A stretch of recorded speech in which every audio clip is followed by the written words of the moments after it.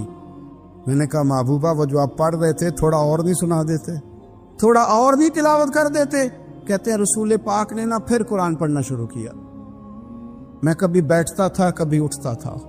جب حضور نے تلاوت مکمل کی تو میں نے آگے بڑھ کے ید اللہ والا ہاتھ تھاما اور دست مبارک پکڑ کے کہا سونیا یہ مجھے کہتے تھے نہ سننا، میں نے زمانہ دیکھا ہے، میں کوئی عام آدمی نہیں، میں سردار ہوں، میں نے دنیا دیکھی ہے. مجھے قسم ہے جو آپ کی زبان سے نکل رہا ہے وہ بشر کا کلام نہیں. آپ مجھے کلمہ پڑھائے میں مسلمان ہونا چاہ کر. بڑے بڑے کفل ٹوٹے. حضرت عمر بھی آئے تو آئے قرآن کی تاثیر کی برکت سے. حضرت صدیق اکبر نہ اپنے گھر کے سین میں بیٹھ کے قرآن پاک پڑھتے تھے تو رویا کرتے تھے، روتے تھے. مکے کے کچھ سردار کٹھے ہو کے نبی کریم کی بارگاہ میں گئے، کہنے لگے ایک تو صدیق اکبر کو منع کرے کہ قرآن اونچا نہ پڑھا کرے، اور اگر اونچا پڑھنا ہے تو پھر ان سے کہیں پڑھ کے رویا نہ کرے. حضور نے فرمایا اپنے گھر میں بیٹھ کے پڑھتا ہے روتا ہے، تمہیں کیا ہے؟ یا رسول اللہ یہ ابو بکر صدیق جب قرآن پاک کی تلاوت کر کے روتے ہیں نا تو ہماری بچیاں بھی رونے لگتی ہیں، ہماری عورتیں گھر کا کام کاج چھوڑ کے تو صدیق اکبر کے دروازے پہ کھڑی ہو کے روتی رہتی. حضور ان سے کہیں یہ قرآن سے جو شغف ہے ان کا، کہاں گئے مسلمان جو قرآن پڑھنے والے تھے، کدھر گئے؟ سارا کچھ ہی ہمارا موبائل لے گیا. میں کس طرح یہ بات بیان کروں کہ کچھ لوگوں نے رمضان میں بھی قرآن پاک ایک بھی ختم نہیں کیا، رمضان شریف میں بھی ایک قرآن پاک کی توفیق نہیں، لے گیا سارا کچھ ہماری خوش گپیاں. کمال ہو گئی، ہم نے سوچا ہی نہیں، فکر ہی نہیں کی. سنگیو واپس آؤ، قرآن پاک سے پیار کرو، قرآن پاک سے محبت کرو، قرآن کی تعلیم حاصل کرو. لوگ کہتے ہیں میں بوڑھا ہو گیا ہوں، زبان موٹی ہو گئی ہے، قرآن کیسے سیکھوں؟ 38.5 سال کی عمر میں کلمہ پڑھا حضرت صدیق اکبر نے. کچھ صحابہ ان سے بھی عمر میں زیادہ تھے تو بڑی عمر میں دین سیکھا کہ چھوٹی عمر میں سیکھا؟ ہمیں کیا ہو گیا ہے؟ قرآن پاک کی طرف توجہ کرو. میرے نبی پاک علیہ السلام نے فرمایا اس قرآن کی برکت سے اللہ قوموں کو عروج عطا کرے گا، اس کی برکت سے ہی قوموں کو زوال ہوگا. حضرت عائشہ صدیقہ کہتی ہیں حضور رات کو نماز کی نیت باندھتے تھے تو ایک ہی آیت پڑھتے تھے، ساری رات ایک ہی آیت پڑھتے رہتے تھے، روتے رہتے تھے. اور جب حضور روتے تھے تو جس طرح ہنڈیا ابلے تو آواز آتی ہے، اس طرح حضور کے سینے سے آواز آتی تھی. جبیر بن مطعم کہتے ہیں میں بدر کے قیدیوں کے بارے میں بات کرنے آیا حضور سے، نبی پاک مغرب کی جماعت کرا رہے تھے. جب میں مدینے پہنچا تو مسجد نبوی کے باہر کھڑے ہو کے میں نے حضور کی تلاوت سنی. فرماتے بس میں تو بات کرنے آیا تھا نا، تو وہ آیتیں سنی تو مجھے یوں لگا مجھ پہ بجلیاں گر رہی. کون ہے جو میرے دل کے کفر اور کفل دھو رہا ہے؟ بس قرآن سنتا گیا اور رب مجھے ایمان کی توفیق عطا فرماتا گیا. میں نے کلمہ پڑھ لیا، مسلمان. قرآن ہی ہمارے ہر مسئلے کا حل ہے. میں کیا کروں؟ قرآن پڑھتے ہیں ہمارے ہاں پر قبروں پہ پڑھا جاتا ہے، پر ختموں پہ. کیا قرآن پاک کا یہ حق نہیں تھا کہ وہ شادی والے دن بھی پڑھا جاتا؟ کیا قرآن پاک کا یہ حق نہیں تھا کہ وہ اسمبلی میں بھی پڑھا جاتا؟ قرآن پاک نہ شکایت کر رہا ہے، شکایت کرتا ہے کہ ان لوگوں نے نا مجھے ختموں پہ پڑھا ہے، اسمبلی میں نہیں پڑھا. وزیر اعظم کے خطاب سے پہلے تلاوت ہوتی ہے تو یہ تلاوت کے بعد یہ اعلان کیوں نہیں کرتے کہ ہم کریں گے وہ جو قرآن کہے گا؟ صدر کے خطاب سے پہلے تلاوت کراتے ہو تو یہ کیوں نہیں کہتے کہ اب ہوگا وہ جو قرآن کہہ رہا ہے؟ اسمبلی کا اجلاس تلاوت قرآن پاک سے شروع کرتے ہو تو یہ بھی تو کہو نا قرآن کے مطابق فیصلے ہوں گے. عدالتوں میں قسمیں اٹھانے کے لیے قرآن رہ گیا ہے، اس پہ ہاتھ رکھ کے کہو جو کہوں گا سچ کہوں گا. آج کے بعد وکیل بھی ہاتھ رکھے نا قرآن پاک پہ، جج بھی ہاتھ رکھے قرآن پاک، گواہ بھی رکھے، ملزم بھی رکھے اور مدعی بھی بتائے کہ اس نے پرچہ صحیح درج کرایا ہے، اس نے صحیح درج کرایا ہے، نام صحیح لکھوائے، اور یہ سارے بتائیں جج سے لے کر ملزم تک کہ ہم فیصلہ وہ کریں گے جو قرآن پاک نے ہمیں کہا. صرف قسموں کے لیے رہ گیا؟ 2 صورتیں پڑھنی نہیں آتی اور تم بیچ میں قرآن پاک کو لا کے قسمیں اٹھاتے ہو؟ وہ تاجر جو دکان شروع کرنے سے پہلے تلاوت کراتا ہے، کس لیے کراتا ہے؟ کہ میں تجارت قرآن پاک کے مطابق کراؤں گا، اس لیے کراتا ہے؟ وہ تو کہتا ہے ذرا دکان سے ہی چلے، ذرا برکت آ جائے۔ برکت نری تلاوت کرانے سے نہیں آئے گی، قرآن کے مطابق تجارت کر، پھر زیادہ برکت آئے گی۔ نبی پاک صلی اللہ تعالی علیہ وسلم کی حدیث اور روایت کرتے ہیں حضرت سلمان فارسی رضی اللہ تعالیٰ عنہ، اور ساتھ ہیں سیدنا بلال حبشی رضی اللہ تعالیٰ، فرماتے ہیں ہم نہ گھر سے نکلے، حضور نے فرمایا ذرا جلدی چلو، ایک ضروری کام ہے۔ فرماتے ہیں بڑی تیزی کے ساتھ آج روٹین سے ہٹ کر محبوب نے تیز تیز قدم مبارک اٹھائے، تیز تیز، اور فرماتے ہیں ایک گلی ہم نے کراس کی، دوسری گلی میں جو پہنچے تو پھٹے پرانے کپڑے، سادی سی بی بی، اور حالت بتاتی تھی کہ بیچاری کسی غریب گھر کی ہے۔ وہ سڑک پہ کھڑی تھی اور رو رہی تھی۔ میرے کریم رسول نے فرمایا بلال اسے پوچھو کیا مسئلہ ہے، کیوں روتی ہے؟ تو حضرت سلمان عرض کرتے ہیں میں نے کہا حضور میں پوچھ لیتا ہوں، آپ جائیے، کام بڑا ضروری ہے جو نکلے، میں معلومات کرتا ہوں۔ تو محبوب نے فرمایا نہیں، اس کے آنسو پوچھنے سے ضروری کوئی کام بھی نہیں، پہلے اس کی داد رسی ہوگی، اسے پہلے پوچھا جائے گا۔ روتے نہیں رہتے لوگ گھروں میں، لوگ گزر نہیں جاتے چپ کر کے؟ کتنے لوگ تڑپتے، کون احساس کرتا؟ نبی پاک سید عالم صلی اللہ علیہ وسلم رکے اور اس خاتون سے پوچھا کیا بات ہے؟